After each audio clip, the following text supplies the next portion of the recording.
Made in Japan ল্যাপটপটার আউটলুকটা দেখে যারা revolving করে ল্যাপটপ প্লাস ট্যাব মোডে ইউজ করতে চাচ্ছেন তাদের জন্য অনেক বেশি বেস্ট হবে। বিশেষ করে যারা স্টুডেন্ট আছেন, কলেজ ভার্সিটিতে ক্যারি করতে চান তাদের জন্য তো কথাই নেই। তারা চাইলে আমাদের এই ল্যাপটপটি পারচেস করতে পারেন। প্রসেসরটা দেখে নেন কাছে থেকে। প্রসেসরটা পেয়ে যাবেন i5, জেনারেশনটা হবে 7। 8GB র্যাম পাবেন, 200GB SSD পাবেন। পাশাপাশি আপনারা সব ধরনের পোর্ট ফ্যাসিলিটিস পেয়ে যাবেন। VGA পোর্ট থেকে শুরু করে USB টু USB 3 সহ সব ধরনের পোর্ট ফ্যাসিলিটিস অ্যাভেলেবেল পেয়ে যাবেন। আপনারা চাইলে কাস্টমাইজ করে র্যাম, হার্ড ডিস্ক, SSD বাড়াতে পারবেন এবং ল্যাপটপ প্লাস ট্যাব মোডে ইউজ করতে পারবেন। রিভলভিং করে ল্যাপটপ প্লাস ট্যাব মোডে ইউজ করতে পারবেন। এবং প্রসেসর সম্বন্ধে আরও সকল ইনফরমেশন জানতে চাইলে 7300U লিখে গুগলে সার্চ করলে প্রসেসরের ক্যাশ কোড, থ্রেড সম্বন্ধে সকল ইনফরমেশন আপনারা জানতে পারবেন। আউটসোর্সিংয়ের যত কাজ আছে সব করতে পারবেন। ফ্রিল্যান্সিং থেকে শুরু করে ডাটা এন্ট্রি সহ ডিজিটাল মার্কেটিং সহ আউটসোর্সিংয়ের সকল কাজ করতে পারবেন। এবং যারা লং টাইম কাজ করতে চাচ্ছেন, অর্থাৎ যাদের ব্যাটারি ব্যাকআপটা বেশি প্রয়োজন, তাদের জন্য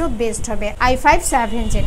এই ল্যাপটপটি আপনারা আমাদের থেকে পারচেস করতে পারবেন মাত্র 24,990 টাকা। যারা ঢাকার ভিতরে আছেন তারা চাইলে সরাসরি আমাদের শোরুম ভিজিট করতে পারেন এবং যারা ঢাকার বাইরে আছেন তারা চাইলে ভিডিও কলের মাধ্যমে ল্যাপটপ দেখে শুনে বুঝে কনফার্ম করতে পারবেন। ডেলিভারি কনফার্মের জন্য 1000 টাকা অ্যাডভান্স করতে হবে, বাকি টাকা কুরিয়ার সার্ভিসে দিয়ে প্রোডাক্ট কালেক্ট করতে পারবেন।